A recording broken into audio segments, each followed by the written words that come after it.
Hello everyone, कैसे हो सभी। आई होप सभी अच्छे होंगे। तो देखो, डिस्कस करने वाले हैं CSIR नेट दिसंबर 2022 और जून 2023 का जो एग्ज़ाम हुआ था, इसका सॉल्यूशन डिस्कस करेंगे। ठीक है, ये सॉल्यूशन का पार्ट फर्स्ट है। इसमें लगभग हमारे 40 क्वेश्चन होंगे। ठीक है, लगभग फिजिक्स में टोटल 55 क्वेश्चन है। ये पार्ट 01 है। पार्ट 01 में लगभग हम कह सकते हैं 40 क्वेश्चन यहाँ पे अपने डिस्कस करेंगे। बाकी क्वेश्चन अपने बाद में डिस्कस करेंगे। कंप्लीट सॉल्यूशन डिस्कस करेंगे। मैंने ऑलरेडी सॉल्यूशन लिख दिया है, फटाफट से डिस्कस करूंगा, ज़्यादा टाइम वेस्ट नहीं करूंगा, क्योंकि तुम्हें जस्ट सॉल्यूशन हुआ कैसे उससे मतलब है कि क्वेश्चन को कैसे अप्रोच किया गया। हाँ, इसके बारे थोड़ी सी और मैं बात करूं तो पेपर का जो लेवल था, सारे क्वेश्चन मैंने देखे, पेपर का जो लेवल था वो हम कह सकते हैं टफ था। ठीक है, मॉडरेट नहीं कह सकते। जैसे मेमोरी बेस्ड क्वेश्चन जो रिसीव हुए थे उसके बेसिस पे ये लग रहा था पेपर का लेवल मॉडरेट है, बट कंप्लीट पेपर देखने के बाद में ये आइडिया लगता है कि जो फिजिक्स है वो थोड़ी टफ पूछी गई थी, कॉन्सेप्चुअल पूछी गई थी। कुछ क्वेश्चंस तो ऐसे पूछे गए थे जो बिल्कुल भी अप्रोच में नहीं आ रहे थे। तो कट ऑफ जो मैंने एक्सपेक्ट की थी उससे भी कम रहेगी कट ऑफ। मेरे अकॉर्डिंग जो कट ऑफ है वो लोएस्ट कट ऑफ रहने वाली है। तो जिन्होंने अच्छा अटैम्प्ट किया 100 मार्क्स का और जिनके 80 मार्क्स बन रहे हैं, 70 मार्क्स बन रहे हैं, तो प्रॉपर चांस बन सकते हैं। ऐसी बात नहीं है कि चांस नहीं बनेंगे, चांस बनने के पूरे पूरे चांसेस है। तो टेंशन लेने वाली बात नहीं है, पेपर का लेवल टफ था। अब देखो, फर्स्ट क्वेश्चन क्या था हमारे पास में। कोई एक जार था J1 जो कंटेन करता है equal number of ball, red blue green ball है जिसमें 3 टाइप की बॉल है, और अनदर जार J2 है जिसमें ओनली रेड और ब्लू कलर की बॉल है और इक्वल नंबर में है। The probability of choosing J1 is twice. J1 की जो प्रोबेबिलिटी है वो ट्वाइस है और एज कंपेयर टू J2। और रेड बॉल को अपने पिक करते हैं तो उसकी रेड होने की प्रोबेबिलिटी क्या है। तो अपने यदि रेड बॉल को पिक J1 में से, इट फ्रॉम J1 में से रेड होने की टोटल प्रोबेबिलिटी है 2 × 1/3 प्लस हाफ। ये टोटल प्रोबेबिलिटी क्यों है? क्योंकि J1 की रेड होने की प्रोबेबिलिटी क्या है? 1/3 from J1 and 1/2 from J2, और J1 की प्रोबेबिलिटी जस्ट डबल है, तो ये टोटल प्रोबेबिलिटी आ गई। और इसको ऊपर मल्टीप्लाई कर दो इससे टोटल प्रोबेबिलिटी से, तो J1 से प्रोबेबिलिटी निकल के आ जाएगी 4/7। इसका आंसर होगा। सेकंड देखो, मैट्रिक्स वाला क्वेश्चन था, सिंपल। मैट्रिक्स गिवन थी, इस इक्वेशन को सेटिस्फाई कर रही है, तो हमें अल्फा और बीटा की वैल्यू बतानी थी। जस्ट क्या करना है, इसमें लेमडा की वैल्यू तुम्हें कैलकुलेट करनी है, सॉरी लेमडा लेमडा वाली इक्वेशन, करेक्टरिस्टिक्स इक्वेशन बनानी है और इसको कंपेयर करके तुम वैल्यू निकाल सकते हो। इजी सा क्वेश्चन है ये, मतलब ये इतना डिफिकल्ट क्वेश्चन नहीं था। नेक्स्ट क्वेश्चन देखो, ये अच्छा खासा क्वेश्चन था और काफ़ी इंटरेस्टिंग क्वेश्चन था। The locus of curve, imaginary curve ये गिवन है, imaginary pi Z1 - 1 upon Z-1 - 1 equal to 1 in the complex Z plane is a circle. Circle की इक्वेशन बनानी है, वहाँ से अपने इसके रेडियस और इसके पॉइंट्स को कंपेयर कर सकते हैं। सर्कल, और ये इमेजिनरी पार्ट कह रहा है। तो सबसे पहले इस अंदर वाले टर्म को z की वैल्यू x + i करके इसको सोल्व करेंगे। ठीक है, सोल्व कैसे करेंगे इसको? x माइनस, पहले हमने रियल और इमेजिनरी पार्ट को अलग अलग लिख लिया। x + i -1 है तो x - 1 को अलग लिख लिया, i को अलग लिख लिया। ऊपर नीचे x - 1 - i से मल्टीप्लाई करके इसको सोल्व करेंगे कंप्लीट। सोल्व करके इसमें सिर्फ इमेजिनरी टर्म को कंसीडर करेंगे। जब इसको सोल्व करेंगे, ये देख लेना, मैंने कंप्लीट ये PDF टेलीग्राम ग्रुप पे भी मैं शेयर कर दूंगा। ठीक है, जो टेलीग्राम ग्रुप है फिजिक्स तड़का का, उस पर शेयर कर दूंगा, वहां से देख लेना। ठीक है, इसको सॉल्व इमेजिनरी पार्ट लेंगे तो ये इक्वेशन हमारे पास में निकल के आएगी। ये इक्वेशन निकल के आएगी, इसको सॉल्व कर लेंगे, इसको सॉल्व करके हमारे पास में ये सर्कल की इक्वेशन निकल के आएगी। यहाँ से अपने कंपेयर कर सकते हैं कि हमारे पास में जो पॉइंट्स है 1, हाफ और 1/2, ये पॉइंट्स होंगे हमारे पास में, रेडियस हाफ होगी इसकी। तो इस टाइप से इस क्वेश्चन को कर सकते हैं। हाँ, थोड़ा लेंथी, इतना भी लेंथी नहीं, मतलब ठीक क्वेश्चन था। हाँ, एक बार देख के तो कन्फ्यूज़ हो गए होंगे भी क्या करना है, बट थोड़ा सा अप्रोच करने वाला क्वेश्चन था। नेक्स्ट क्वेश्चन देखो, ये भी थोड़ा अलग टाइप का इंटरेस्टिंग क्वेश्चन था। 2 energy level 0 and epsilon. Epsilon जो लेवल है वो डबली डीजनरेट है। 0 लेवल है। अब काफ़ी बच्चों ने ये वाला ऑप्शन 4 वाला टिक किया होगा, लेकिन 4 वाला गलत है, क्योंकि उन्होंने डीजनरेट नहीं लिया होगा लेवल को डीजनरेट लेना है। जब लेवल अपने डीजनरेट लेंगे तो एक टर्म साथ में और आ जाएगी। मान लो टोटल n पार्टिकल इसमें डाल रहे हैं अपने, n में से n/2 इसमें चले जाएंगे, n/2 इसमें चले जाएंगे, वो मैक्सिमम प्रोबेबिलिटी वाला केस हो जाएगा हमारे पास में, और n - n इसमें चले जाएंगे। तो यहाँ से अपने थर्मोडायनेमिक प्रोबेबिलिटी लिख देंगे, ये हमारे पास में n upon n minus N factorial upon into N factorial N C N by two, और एंट्रोपी होता है K B log omega. Stirling formula use करना है, लॉग एन फैक्टोरियल होता है n log n minus N, ये formula use करेंगे। Total energy होती है फर्स्ट पार्टिकल की जो फर्स्ट लेवल है उसकी एनर्जी 0, उसमें कितने पार्टिकल है n माइनस एन, और जो सेकंड लेवल है उसकी एनर्जी है एप्सिलॉन, और उसमें कितने पार्टिकल है टोटल n बाय टू इसमें है, n बाय टू इसमें है। ठीक है, तो इस टाइप से अपने इसको सॉल्व कर लेंगे। और यहाँ स्ट्रिलिंग फॉर्मूला लगा दिया हमने, log m इंटू एन को log m plus N log n लिख लिया मैंने। फिर इन दोनों में स्ट्रिलिंग फॉर्मूला यूज़ करके जो टर्म कैंसिल हो रही थी उनको कैंसिल कर दिया, और यहाँ पे स्मॉल n को u बाय एप्सिलॉन पुट कर दिया स्मॉल n को। तो हमारे पास में कंपेयर करेंगे तो हमारे पास में आंसर ए निकल के आ जाएगा। ठीक है, कौन सा नंबर हो गया ये, first number, second number, third number, fourth number. Fifth number देखो, a long cylindrical wire of radius R and conductivity sigma lies along Z axis के अलोंग लाई कर रहा है, carries a uniform axial current density I है, I current नहीं है, आई मतलब जे के इक्वल है I, current density I given है। इन्होंने पॉइंटिंग वेक्टर निकालना है, सबसे पहले ई निकाल लो, ई क्या होगा जे बाय सिग्मा, और ये किस डायरेक्शन में होगा, जिस डायरेक्शन में करंट डेंसिटी होगी, करंट होगी उसी डायरेक्शन में इलेक्ट्रिक फील्ड हमारे पास में होगा जे कैप डायरेक्शन में। मैग्नेटिक फील्ड निकालेंगे H dot D L equal to I, यहाँ से मैग्नेटिक फील्ड निकाल लिया हमने, ई क्रॉस एच कर देंगे, तो ई क्रॉस एच की जो डायरेक्शन होगी वो जेड क्रॉस फाई होगी, वो माइनस रो कैप डायरेक्शन हो जाएगी। तो यहाँ से इसको सॉल्व करके ये हमारे पास में बी ऑप्शन करेक्ट ऑप्शन होगा। ठीक है, इस टाइप के क्वेश्चन करवाए हुए हैं। नेक्स्ट क्वेश्चन देखो, क्वेश्चन नंबर 6, ये सिंपल क्वेश्चन था, इसमें करवाने की जरूरत नहीं है कुछ भी, तो जो आंसर आएगा वो फोर्थ आएगा। सेवन्थ नंबर क्वेश्चन देखो, ये भी ठीक ठाक क्वेश्चन था। A one dimension rigid rod is constraint to move inside a sphere such that its two end are always in contact with sphere, दोनों एंड इसके स्फीयर के कॉन्टैक्ट में। तो कंस्ट्रेंट्स बताने, कितने कंस्ट्रेंट्स है, मतलब एक तो ये डिस्टेंस फिक्स होगी इस पॉइंट की, सेंटर से इस पॉइंट की ये डिस्टेंस फिक्स होगी, दोनों पॉइंट की डिस्टेंस फिक्स होगी, तो टोटल नंबर ऑफ कंस्ट्रेंट्स हो जाएंगे हमारे पास में 3। बाकी कोऑर्डिनेट डिग्री ऑफ फ्रीडम से भी निकाल सकते हो, डायरेक्ट भी बता सकते हो, 3 कंस्ट्रेंट्स होंगे। 8 नंबर देखो, ए charge particle move uniformly on XY plane along a circle of radius is centered at origin. A detector is put at a distance d on x-axis to detect the electromagnetic wave radiated by the particle along x-axis. तो ये charge particle circular path में move कर रहा है, तो ये एक magnetic moment होगा इसका जो जेड डायरेक्शन में होगा। तो जो रेडिएशन होता है हमेशा उसकी जो वैल्यू है वो मैक्सिमम होती है मैग्नेटिक मोमेंट के परपेंडिकुलर डायरेक्शन। तो परपेंडिकुलर डायरेक्शन या तो एक्स डायरेक्शन होगी या वाई डायरेक्शन होगी, लेकिन एक्स डायरेक्शन में मेजर कर रहे हैं तो पॉइंटिंग वेक्टर एक्स डायरेक्शन में होगा। इसका मतलब जो ऑसिलेशन है वो हमारा वाई कैप डायरेक्शन में होगा। ठीक है, वाई कैप डायरेक्शन में होगा, लीनियरली पोलराइज होगा वाई कैप डायरेक्शन में। 9th नंबर देखो, द वैल्यू ऑफ इंटीग्रल, यहाँ पे डायरेक्ट तुम्हें क्या यूज़ करना था, लैप्लास इंटीग्रेशन यूज़ करना था। ये लैप्लास इंटीग्रेशन लिख दिया मैंने, x इंटू साइन एक्स करेंगे तो इसको -1/s d/ds। ये सिंपल क्वेश्चन था एकदम, इसका आंसर हाफ हो जाएगा, कर लोगे ना ये तो करवाने की ज़रूरत नहीं है इतना, ये तो सिंपल क्वेश्चन था एकदम, कर लेना ये। ठीक है, कंप्लीट लिख दिया मैंने इसका सॉल्यूशन, लैप्लास का ये फॉर्मूला लगाया, x इंटू साइन एक्स है, साइन एक्स का हमें लैप्लास पता है, ये गामा फंक्शन से भी कैसे भी कर सकते थे, ई साइन एक्स को तुम ई की पावर आयोटा एल एक्स वैसे लिख के भी कर सकते थे, जैसा तुम्हें सूटेबल लगे वैसे किया जा सकता था, सिंपल। ठीक है, अब इसमें देखो, a DC motor is use to lift a mass m at height h, तो एनर्जी कन्वर्जन हो रहा है यहाँ पे, मतलब इलेक्ट्रिकल एनर्जी को अपने कन्वर्ट कर रहे हैं पोटेंशियल एनर्जी में, mgh इक्वल टू VIT। ठीक है, तो यहाँ से E इक्वल टू आ जाएगा mgh अपॉन VIT, तो रेशियो है उन दोनों का।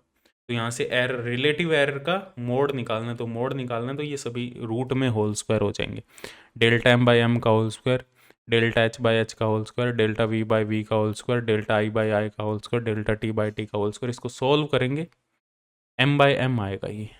ठीक है, सॉल्व करेंगे, डेल्टा m है, डेल्टा m है 0.02/2 का होल स्क्वायर, डेल्टा एच है हमारे पास में 0.01/1 का होल स्क्वायर। इस टाइप से इससे सारी वैल्यू पुट कर देंगे, 0.1/10 का होल स्क्वायर। और डेल्टा आई 0.02/2 का होल स्क्वायर। ऐसे डेल्टा टी 15/300 का होल स्क्वायर। रूट ले लेंगे, सॉल्व कर लेंगे, आंसर आ जाएगा 0.05। इस टाइप से करेंगे इसको।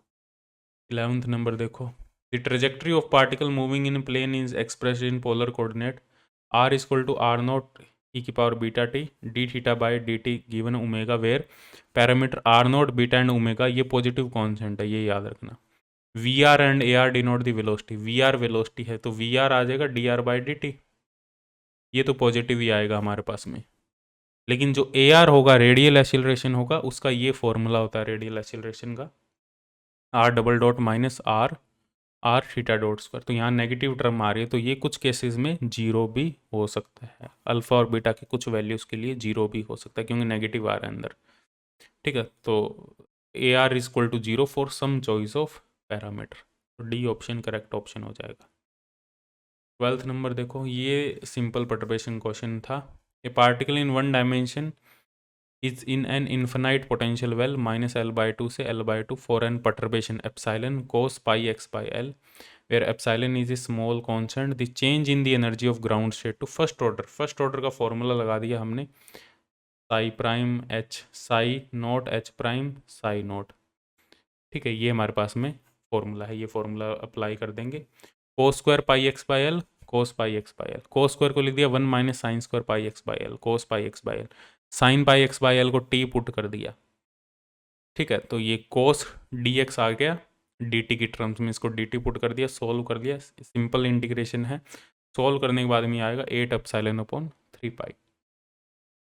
ठीक है, तो टी पुट करके सॉल्व कर लेना है, यहाँ पे इजी हो जाएगा। कोस क्यूब करके करने लगे तो बहुत ज़्यादा डिफिकल्ट हो जाएगा, टी पुट करना, उससे सॉल्व कर लेना, इजी हो जाएगा।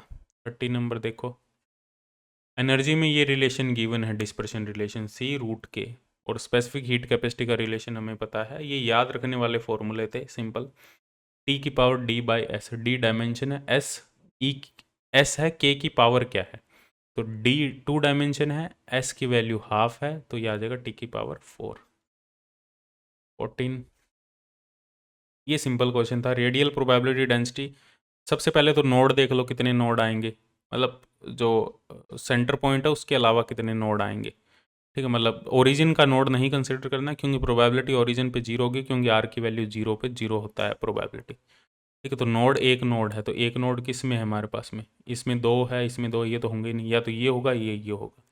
अब देखो, और ये वैल्यू जो है वो है कहाँ मैक्सिमम है हमारे पास में, formula given R equal to 2 A not पे एक नोड मिल रहा है।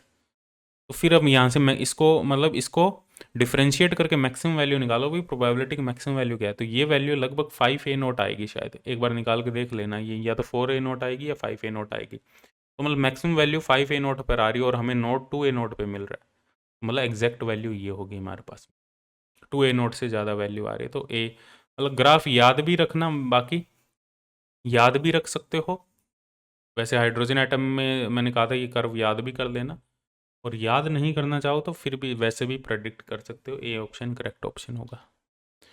ठीक है, 14 के बाद 15 देखो, ये कह रहा है डायोड में से कितना करंट पास कर रहा है, तो डायोड यदि रिवर्स बायस में तो कोई करंट फ्लो नहीं होगा। तो जब इसको करंट की वैल्यू को अपने कैलकुलेट, लेट्स से यहाँ से आई करंट गया, इसमें से I1 current, I let's say total current I आया था, इसमें से I1 इधर चला गया, I2 इधर चला गया, ये 0 वोल्टेज है, तो यहाँ पे हमने नोडल थ्योरम लगाई, V इन माइनस यहाँ पे 0.7 वोल्ट है, 0.7/20, 0.7 माइनस 0/10, ये I2 हो गया और ये I1 हो गया। I1 यहाँ से कैलकुलेट करने की कोशिश की तो नेगेटिव आ रहा है, नेगेटिव आ रहा है, इसका मतलब I ऊपर आ रहा है, ऊपर आ रहा है मतलब डायोड रिवर्स बायस में कनेक्टेड है, मतलब एक्चुअल में कोई करंट फ्लो नहीं हो रहा। हमने यदि करंट कैलकुलेट करने की कोशिश की तो हमारे पास में जो करंट की वैल्यू आई वो नेगेटिव आई, नेगेटिव आई मतलब डायोड में जो करंट जिस डायरेक्शन में अपने ले रहे थे उसके अपोजिट डायरेक्शन में करंट है वो फ्लो कर रहा है, और ये पॉसिबल नहीं होगा क्योंकि रिवर्स बायस में कोई करंट नहीं होगा, डायोड रिवर्स बायस में, तो यहाँ से कोई भी करंट फ्लो नहीं होगा, 0 एम्पियर करंट होगा।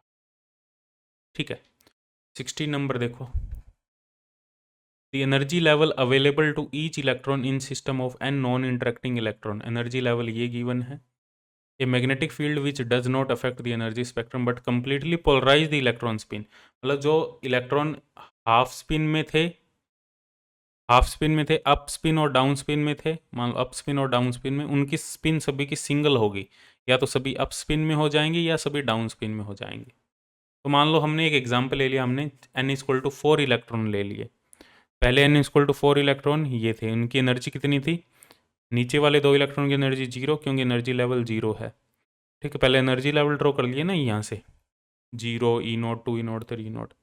जब जब इनको पोलराइज कर दिया तो सभी एक एक इलेक्ट्रॉन आ जाएगा सभी लेवल में, इसकी एनर्जी निकाल ली।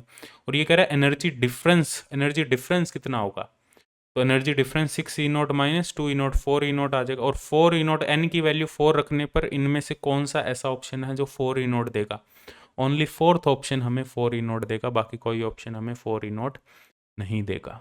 तो n की वैल्यू 4 रख सकते, डायरेक्ट आंसर यहाँ से मिल रहा है हमें। ठीक है, कर लोगे ये तो, ठीक है। बाकी n की वैल्यू तुम कुछ भी ले सकते हो, बाकी इन जनरल भी सॉल्व किया जा सकता है, बट तुम्हें वो इक्वेशन बनानी पड़ेगी, वो उसको सीरीज़ बनानी पड़ेगी, सीरीज़ बना के भी सॉल्व किया जा सकता है। नेक्स्ट देखो 15, 16, 17। नेक्स्ट देखो ये हैमिल्टोनियन है, ये तो करवाने की जरूरत नहीं है ना, ये देख लेना। P1 P2 plus Q1 Q2 Lagrangian होता है P Q dot minus H, तो यहाँ पे Q डॉट होता है del H by del P, तो Q1 डॉट आ जाएगा del H by del P1, Q2 dot आ जाएगा del H by del P2। तो ये वैल्यू निकालोगे Q1 डॉट और Q2 डॉट की, Q1 डॉट आ जाएगा P2, Q2 डॉट आ जाएगा P1, वैल्यू पुट करके जो आएगा उसको रखेंगे और आंसर निकाल लेंगे। तो इसका आंसर आएगा Q1 dot Q2 dot minus Q1 Q2, fourth answer इसका करेक्ट ऑप्शन होगा।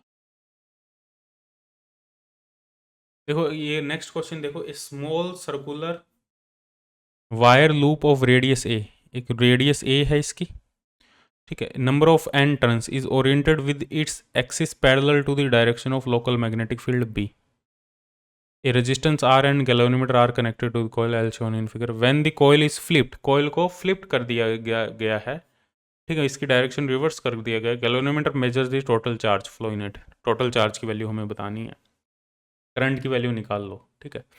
अब जब इसको फ्लिप कर दिया गया तो फ्लक्स में चेंज कितना हो, फ्लक्स था BDS, जब इसको फ्लिप कर दिया गया है B into pi R square flux था, पाई A स्क्वायर, जब इसको N भी लिख लो साथ में, N टर्न्स है, NB पाई A स्क्वायर ये फ्लक्स, जब इसको फ्लिप कर दिया गया तो फ्लक्स की डायरेक्शन अपोजिट होगी B डॉट DS।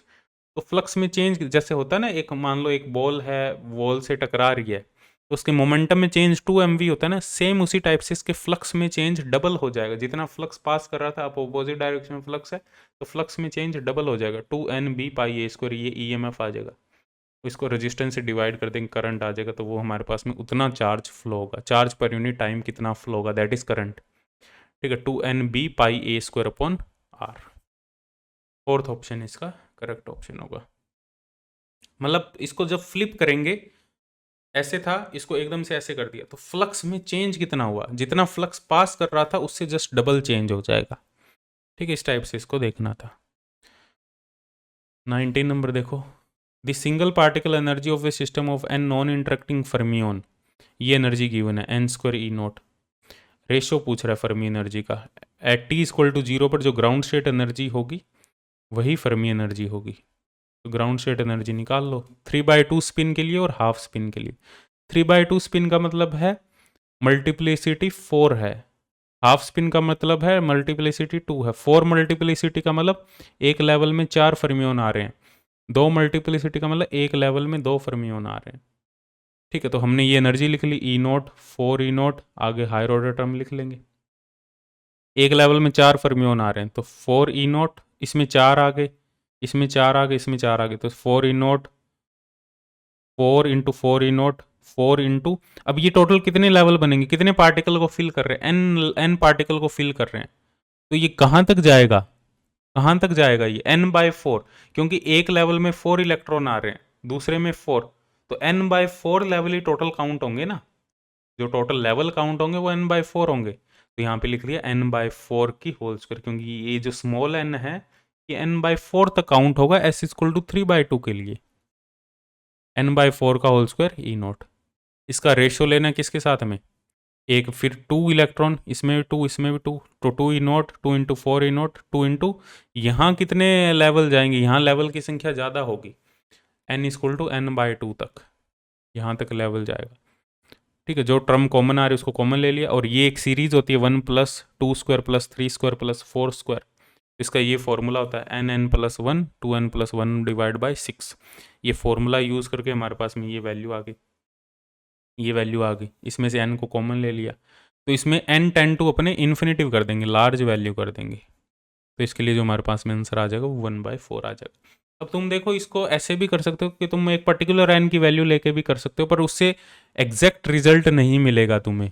हाँ, पर 1/4 के जैसे जैसे n की वैल्यू को तुम इंक्रीज करते, मान लो n की वैल्यू 6 ले ली तो तुम्हें एग्जैक्ट आंसर नहीं मिलेगा, n की वैल्यू 10 ले ली तो तुम्हारा जो आंसर है वो 1/4 को अप्रोच करेगा, तुम्हें दिखेगा ऐसे कि तुम्हारा आंसर 1/4 को अप्रोच कर रहा है। तो वैसे भी कर सकते थे तुम अलग अलग वैल्यू पुट करके, n की वैल्यू लार्ज पुट कर लो स्टार्टिंग में, तो ईजिली सॉल्व किया जा सकता था, अप्रोक्सीमेट आंसर तुम्हें मिल जाता ईजिली।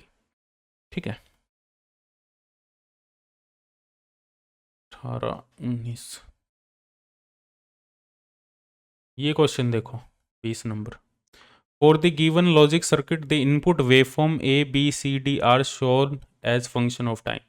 देखो ये ए बी सी डी, सबसे पहले हमने देखो ए बी सी डी को हमने 0 0 0 कंसिडर कर लिया, ये फर्स्ट वाला देखा हमने सबसे पहले, ये फर्स्ट वाला, तो इसके लिए क्या आना चाहिए, ए बी सी डी यदि 0 0 0 है तो हमारे पास में y1 आना चाहिए, तो हमने 0 0 0 कंसिडर किया, तो यहाँ पे इसको पॉइंट को मान लिया p, इसको मान लिया q, इसको मान लिया r, तो p q r की वैल्यू 1 1 0 आ रही है, और y क्या आना चाहिए, 1 आना चाहिए, तो 1 1 0 कब 1 आएगा, 1 1 0 इनपुट में है तो आउटपुट 1 कब आएगा, या तो और गेट में आएगा, तीनों को ऐड कर दो, या नैंड गेट में आएगा, तीनों को मल्टीप्लाई करके उसका नोट ले लो। तो एंड, डायरेक्ट एंड और नोर तो हमें मिलेगा ही नहीं, फर्स्ट ऑप्शन से ही हमें पता लग रहा है कि फर्स्ट जो पार्ट है इससे ही हमें पता लग रहा है कि एंड और नोर तो होंगे नहीं, या तो और होगा या नैंड होगा, क्योंकि 1 1 0 का आउटपुट 0 1 कब आ सकता है, या तो और हो या नैंड हो। फिर अपने एक लास्ट वाला चेक कर लेंगे, ये वाला, जब तीनों 1 हो, जब सभी 1 हो तो हमारे पास में पी क्यू आर आ रहा है 0, ठीक है, और आउटपुट कितना आना चाहिए 0, तो 0 0 0 इनपुट में है तो आउटपुट 0 कब आएगा, जब हमारे पास में और गेट हो, क्योंकि नैंड में तो वो 1 हो जाएगा, तो नैंड तो हो ही नहीं सकता, तो सिर्फ और गेट हमारे पास में ऑप्शन में होगा। तो इस टाइप से चेक कर सकते थे इसको। ठीक है, 21 ये इजी क्वेश्चन था, ये कर लेना, ठीक है, ये नहीं करवाने की जरूरत इतना, ये देख लेना, मैंने सॉल्यूशन लिख दिया, इसका आंसर 7 आएगा। ठीक है, ये कर लेना। 22 electron polarize along x direction are in magnetic field b1 i cap, b2 j cos omega T, k sin omega T. b1 का मैग्नीट्यूड b2 से बहुत ज़्यादा है, और value of h cut omega मतलब एनर्जी की वैल्यू निकालनी, for which polarization flip process is a resonant one. मतलब इलेक्ट्रॉन है वो x डायरेक्शन में पोलराइज हो रहा है, तो सिर्फ मैग्नेटिक फील्ड कौन सा लेंगे, x डायरेक्शन वाला मैग्नेटिक फील्ड लेंगे, और उसका मैग्नीट्यूड भी ज़्यादा है। और हमारे पास में एनर्जी होती है स्पिन के साथ में, जब मैग्नेटिक फील्ड इंटरेक्ट करता है तो म्यू डॉट बी, तो mu B dot B one, क्योंकि म्यू बी की डायरेक्शन एक्स डायरेक्शन है, तो डॉट प्रोडक्ट सर्वाइव कौन सा करेगा, सिर्फ एक्स कंपोनेंट वाला डॉट प्रोडक्ट ही सर्वाइव करेगा, तो इन दोनों का जो डिफरेंस हो जाएगा वो हो जाएगा 2 mu B B one. Fourth option correct option हो जाएगा।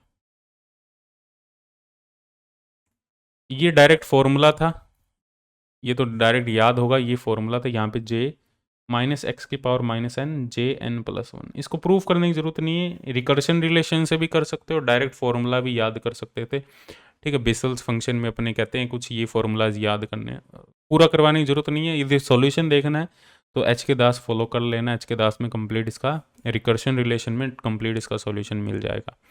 ठीक है, करने की जरूरत नहीं है। 24 इसमें काफ़ी बच्चों को कन्फ्यूजन थी, देखो इसमें क्या है, A lattice A consists of all point in 3-dimension space with coordinate nx, ny, nz, where nx, ny, nz are integer with nx plus ny plus nz being odd integer। A type का जो crystal है उसमें ए type का जो crystal है उसमें NX plus NY plus NZ odd integer है इनका सम, और बी टाइप के क्रिस्टल में NX plus NY plus NZ even है। हमें पता है NX plus NY plus NZ का यदि सम इवन है तो वो BCC होता है, और FCC कब होता है? वो FCC होता है NX NY NZ या तो सभी इवन हो या सभी ओड हो। यदि सभी इवन है, लेट्स से 0 2 0 है, ये सभी इवन, इनका सम करेंगे तो इवन आएगा। यदि सभी ओड है, मान लो 1 3 1 है, 1 3 1, इनका सम करेंगे तो ओड आएगा। तो इनका सम ओड इवन दोनों हो सकता है। एफसीसी में जो सम है वो ओड इवन दोनों हो सकता है। सम जो है वो ओड इवन दोनों हो सकता है, मतलब बीसीसी सिर्फ बी वाला होगा और एफसीसी ए और बी दोनों होंगे। तो बोथ बीसीसी नहीं होंगे, बोथ एफसीसी होंगे। बीसीसी ये कह रहा है ए बीसीसी होगा, बी एफसीसी होगा, नहीं। ये कह रहा है ए एफसीसी होगा, बी बीसीसी, ये भी नहीं होगा, क्योंकि दोनों एफसीसी होंगे हमारे पास में। बीसीसी कौन सा होगा? सिर्फ बी, बीसीसी सिर्फ बी होगा, बीसीसी बी होगा, एफसीसी दोनों होंगे ए एंड बी। तो बी ऑप्शन यहाँ पे करेक्ट ऑप्शन होगा, तो ये कर लेना, ठीक है। ये क्वेश्चन सिंपल एक कैलकुलेशन थी, 24 25, ये सिंपल एक कैलकुलेशन थी, एक फॉर्मूला, रैंडम वेरिएबल एवरेज निकालना था, मीन y इंटू ई की power y into P Y D Y, minus infinity से इन्फिनिटी, इसको सॉल्व करना था। यहाँ एक मैंने फॉर्मूला यूज़ किया, ई की power minus beta square plus 4ax, sorry ये एक फॉर्मूला होता है ना, माइनस बीटा स्क्वायर प्लस, एक second, minus alpha X square plus B X, ये फॉर्मूला यूज़ किया इंटीग्रेशन का। फॉर्मूला यूज़ करके इसको सॉल्व किया, सॉल्व करके हमारे पास में ये आंसर निकल के आ जाएगा। यहाँ पे आंसर आएगा ये रहा, ए ऑप्शन यहाँ पे करेक्ट ऑप्शन हो जाएगा, ठीक है। ये फॉर्मूला मोस्ट इंपॉर्टेंट फॉर्मूला है, इसको याद रखना, ठीक है। ये क्या फॉर्मूला है? Root pi upon A E की power minus root pi upon, यहाँ पे देख सकते हो ये यहाँ पे वाई स्क्वायर है, यहाँ पे वाई है, तो ये हो गया ए टर्म होगी 1/2 सिग्मा स्क्वायर, और बी टर्म होगी हमारे पास में 2 mu plus 2 sigma square upon 2 sigma square, ये बी टर्म है। तो ये root pi upon A into E की पावर माइनस, ये होता है ई की power minus B square by 4a, ये हमारे पास में फॉर्मूला होता है, minus B square by 4a, ठीक है। 4 इंटू ए, ये बी स्क्वायर वाली टर्म है, minus B square by 4a। तो इसको सॉल्व कर लिया, सॉल्व करके हमारे पास में ये आंसर निकल के आ जाएगा, फर्स्ट ऑप्शन। 26 देखो, ये सिंपल क्वेश्चन था, 26 वाला सिंपल था, बस डायरेक्ट इसमें पॉइजन ब्रैकेट लेना था, 1 के इक्वल पुट करना था, सॉल्व करके आ जाएगा आंसर। 27 देखो, two operator A and B satisfy the commutation relation, H A का कम्यूटेशन ये है, एच बी का ये कम्यूटेशन है, H is Hamiltonian, expectation value of A T, A की एक्सपेक्टेशन वैल्यू निकालनी है in state psi such that T equal to 0 पर एक्सपेक्टेशन वैल्यू 0 है ए की, और बी की एक्सपेक्टेशन वैल्यू आई। तो बस यहाँ पे सिंपल ये वाला फॉर्मूला यूज़ किया हमने, D A by D T होता है हमारे पास में 1 by iota H cut H A, और 1 by iota H cut H A हमें given minus H cut iota minus H cut omega B, ठीक है। आयोटा ऊपर चला गया, एच कट से एच कट कैंसिल हो गया, तो आयोटा ओमेगा बी, और इसका डबल डेरिवेटिव कर लिया, D square A by D T square iota omega D B by D T.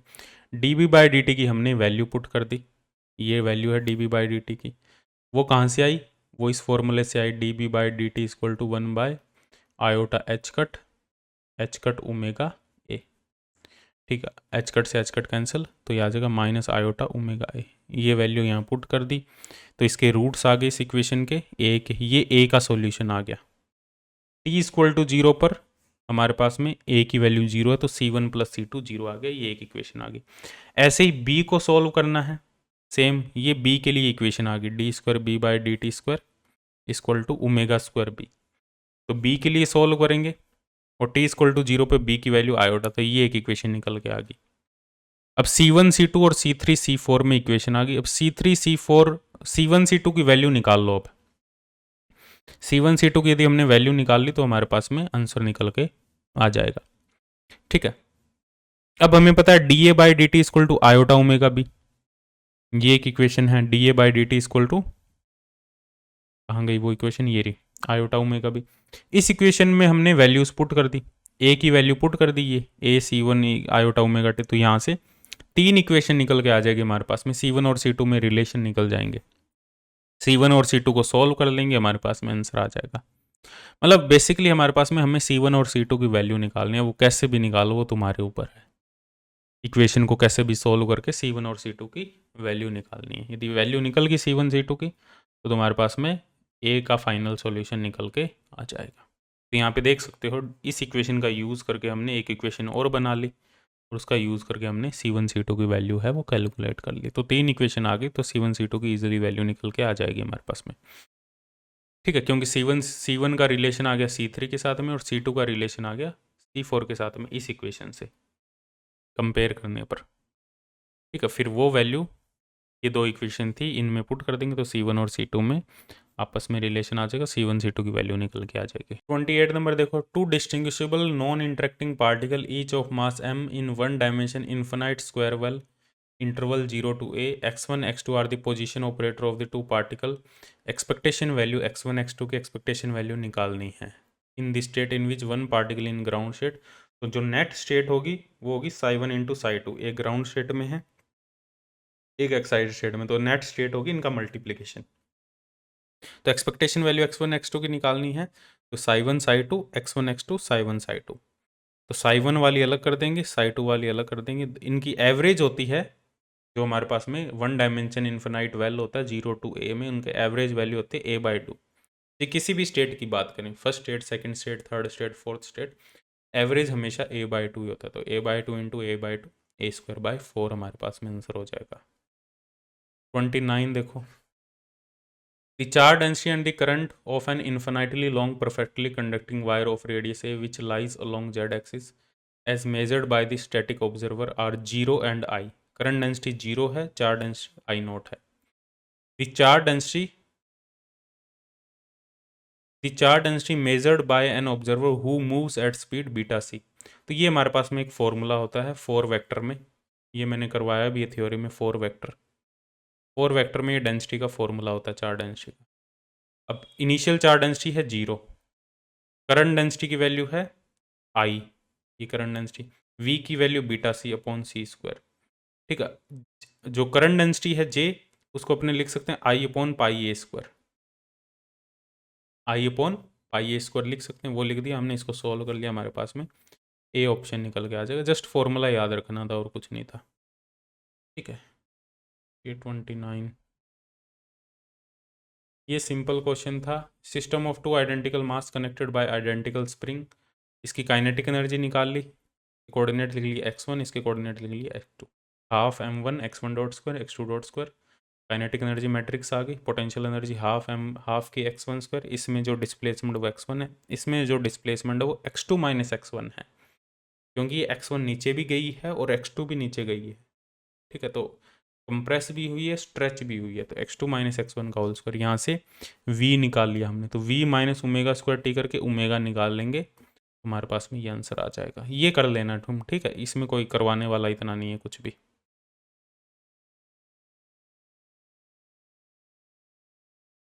ये देखो, ये हमारा कलेक्टिव मॉडल का क्वेश्चन था, सिंपल ये लगा सकते थे तुम, देखे, क्योंकि कलेक्टिव मॉडल में जो हमारे पास में जो एनर्जी निकल के आती है 2 + 4 + 6 + 8 प्लस, वो निकल के आती है हमारी रोटेशनल डिफॉर्म्ड न्यूक्लियस की वजह से। ये थ्योरी में अपने पढ़ते हैं, तो डायरेक्ट लगा सकते थे इसको, rotational spectrum of deformed nuclear. Deformed nuclear होता है क्योंकि कलेक्टिव मॉडल में जो बाहर के जो हमारे पास में न्यूक्लियॉन्स होते हैं, उनकी वजह से कंप्लीट न्यूक्लियस में एक डिफॉर्मेशन होती है, एक रोटेशन होती है। ठीक है, तो ए ऑप्शन इसका करेक्ट ऑप्शन हो। 32 में देख सकते हो, इसमें देखो जो पूछ रहा था क्वांटम नंबर JCP, CP में यहाँ पे C, J stand for total spin या total angular momentum, and C stand for charge conjugation. Charge conjugation थोड़ा सा निकालना मुश्किल हो जाएगा यहाँ पे। और पैरिटी, पी पैरिटी, तो पैरिटी और एंगुलर मोमेंटम तुम इजीली निकाल सकते थे। तो हमें पाई नेगेटिव की जो पैरिटी होती है वो नेगेटिव होती है, वो मेजोन ऑक्टेट से देख सकते हो, पैरिटी नेगेटिव होती है। प्रोटॉन की जो पैरिटी होती है वो पॉजिटिव होती है, ये बेरियन ऑक्टेट से देख सकते हो। एक्स की हमें पैरिटी नहीं पता, न्यूट्रॉन की पैरिटी हमें पता 1 होती है। तो पैरिटी का हमेशा मल्टीप्लिकेशन होता है, तो पैरिटी कंजर्व है, तो इनिशियल पैरिटी -1 है, तो फाइनल पैरिटी भी -1 होगी, तो मतलब एक्स की पैरिटी नेगेटिव होगी। तो पैरिटी नेगेटिव होनी चाहिए। तो पैरिटी नेगेटिव कौन कौन से ऑप्शन में है? इसमें नहीं है, इसमें नहीं है, बी और सी में है।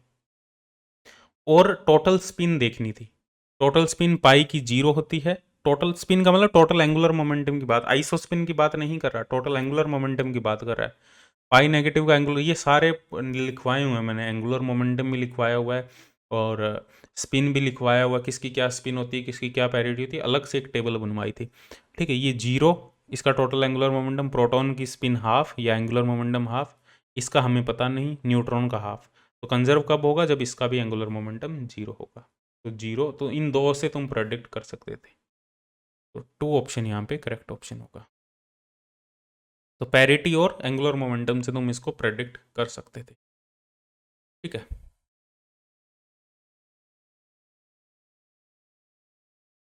ये क्वेश्चन भी देखो, ये एक डेल्टा फंक्शन की यहाँ प्रॉपर्टी यूज करनी थी, delta of F X. Delta of F X और एफ की ये प्रॉपर्टी है, delta X minus X nought F prime X note.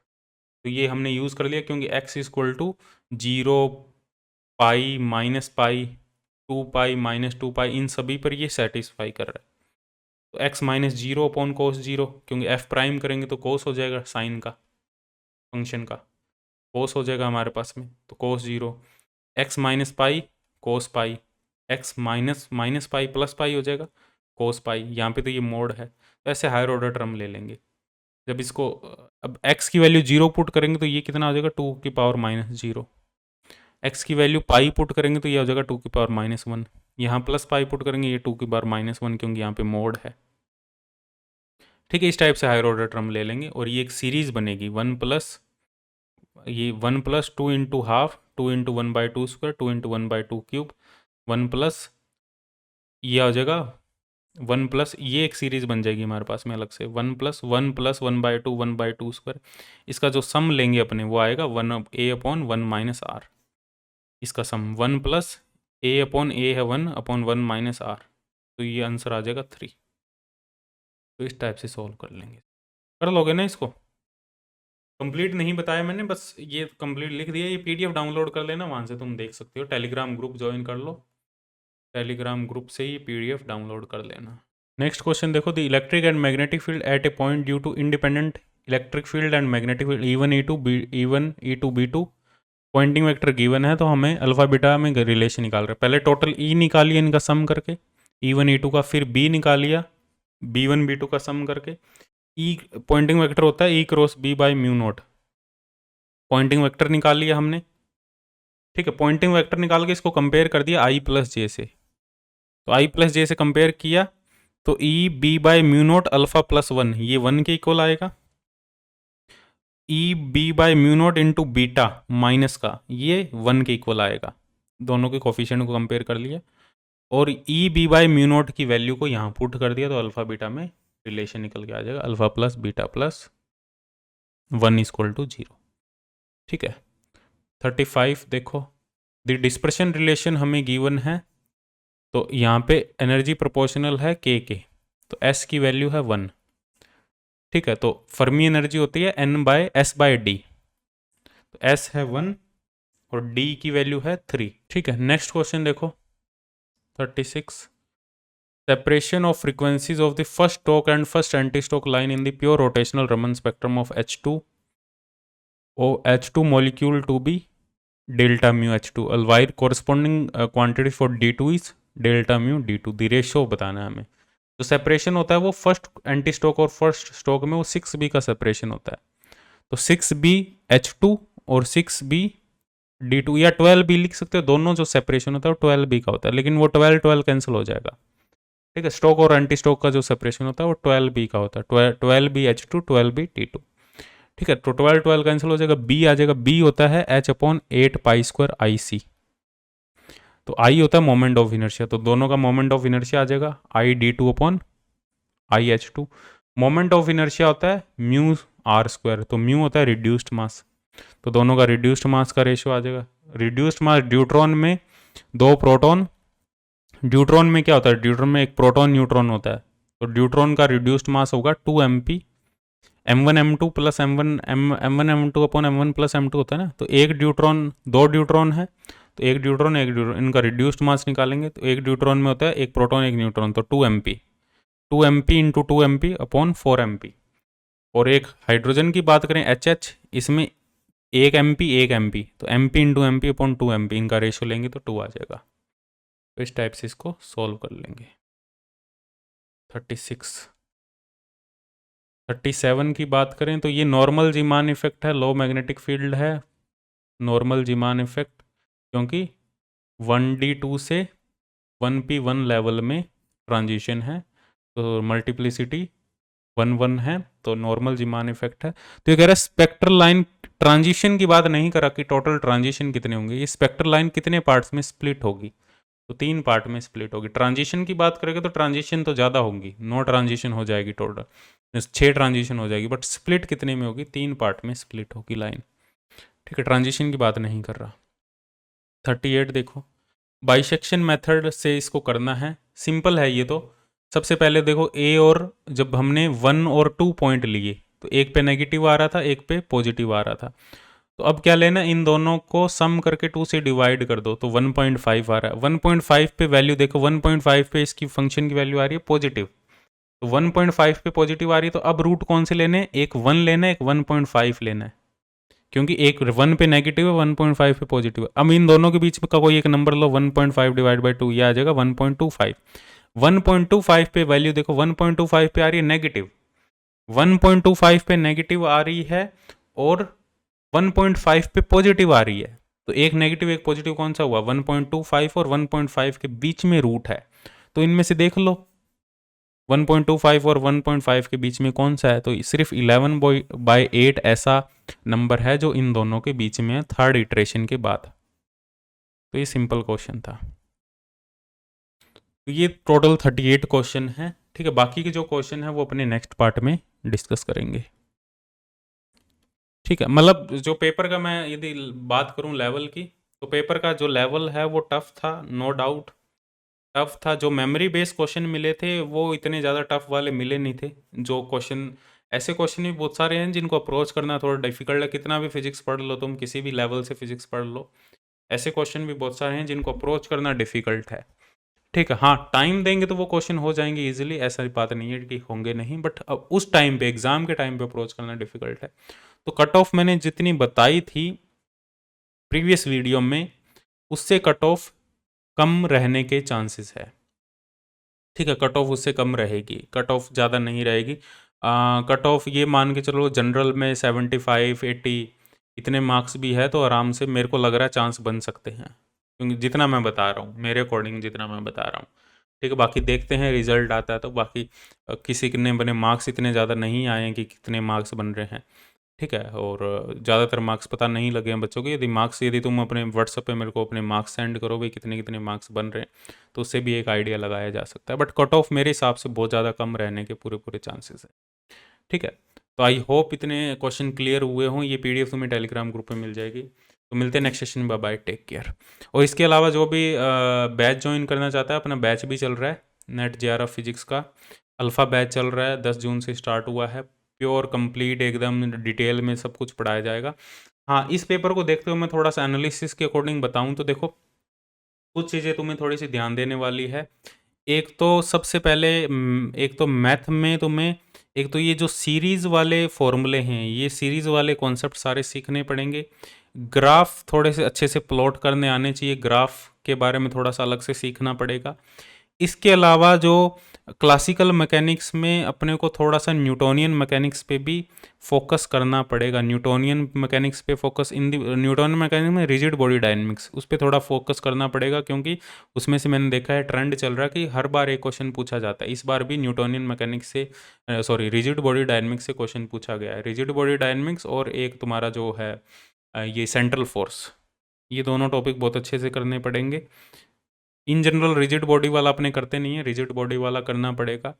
और इसके अलावा बात करें तो बुक के क्वेश्चन भी ट्राई करने, ऐसे नहीं कि बुक के क्वेश्चन तुम स्किप कर सकते हो, बुक के क्वेश्चन ट्राई करने पड़ेंगे। अब जो चीज़ थोड़ी सी डिफ़िकल्ट लग रही है, जैसे स्कैटरिंग प्रॉब्लम डिफ़िकल्ट लग रही है, जैसे एक पोटेंशियल का क्वेश्चन था जो थोड़ा डिफ़िकल्ट लग रहा था, ठीक है, उसकी अप्रोच अलग है क्योंकि उसमें लेजेंडर पोलिनोमियल वगैरह यूज़ करके उसको सॉल्व किया गया, और वो ग्रिफिथ का क्वेश्चन है। जो पोटेंशियल वाला क्वेश्चन था ना, वो ग्रिफिथ का क्वेश्चन है कंप्लीट। उसमें थोड़ा सा लीजेंडर पोलिनोमियल वाला कॉन्सेप्ट लगाना है, तब जाके वो सॉल्व होगा क्वेश्चन। तो उस टाइप के क्वेश्चन को अप्रोच करना स्टार्ट करना पड़ेगा, तभी जाके अपने कह सकते हैं कि हमारे हाँ इन जनरल यदि देखो जिसने 70-80% सिलेबस पढ़ा है तो इतना तो ईजिली उसने अटैम्प्ट किया होगा। कोई ऐसा नहीं कि पेपर डिफिकल्ट है तो वो किसी एक के लिए डिफिकल्ट है, पेपर डिफिकल्ट है तो सभी के लिए डिफिकल्ट है, तो ऑब्वियसली कट ऑफ कम रहेगी, काफ़ी कम रहेगी। तो आराम से जिसने इजी पोर्शन को भी टारगेट किया है, रीजनिंग पार्ट इजी था, ए पार्ट को अब छोड़ोगे नहीं। ए पार्ट जो आगे भी तैयारी कर रहे हैं, मान लो जो आगे 6 मंथ में तैयारी कर रहे हैं, तो ए पार्ट को बिल्कुल भी स्किप नहीं करना, उसको टाइम दो। जितना फिजिक्स को, मान लो एक सब्जेक्ट फिजिक्स के एक सब्जेक्ट को जितना टाइम दे रहे हो उतना इसको टाइम दो, क्योंकि 30 मार्क्स का पूछा जाता है और 30 में से आराम से 20 से 25 नंबर आराम से, यदि थोड़ा बहुत भी पढ़ा है तो 20 से 25 नंबर स्कोर किया जा सकता है जनरल एप्टीट्यूड में, और यही सिलेक्शन में काफ़ी इंपॉर्टेंट रोल रखता है। तो जनरल एप्टीट्यूड को नेग्लेक्ट बिल्कुल भी अब नहीं कर सकते, क्योंकि फिजिक्स, देखो फिजिक्स कितनी भी अच्छे से पढ़ी हुई हो, यदि फिजिक्स टफ आ गई तो फिर selection main role general aptitude का ही रह जाता है। जनरल एप्टीट्यूड किसने अच्छे से अटैम्प्ट किया है। फिजिक्स इजी आती है तो फिजिक्स ही सिलेक्शन करवाएगी, फिजिक्स टफ आती है तो जनरल एप्टीट्यूड का बहुत इंपॉर्टेंट रोल रहता है। तो जनरल एप्टीट्यूड को 15 से 20 दिन, 1 महीना आराम से देना है कोर्स से, ठीक है। प्रॉपर जितने वीडियो लेक्चर है वो देखने हैं, जो भी कोर्स में अवेलेबल है वो देखने हैं, असाइनमेंट सॉल्व करने हैं, प्रॉपर टाइम देना है, ठीक है। तो मिलते हैं नेक्स्ट सेशन में, बाय बाय, टेक केयर। बाकी जनरल एप्टीट्यूड का भी अलग से भी कोर्स बनाया गया है, ठीक है, वो देख लेना। बाकी वेबसाइट पे विजिट कर लो, ऐप पे विजिट कर लो, तो तुमको सारे कोर्सेज वगैरह मिल जाएंगे। तो मिलते हैं नेक्स्ट सेशन में, बाय बाय, टेक।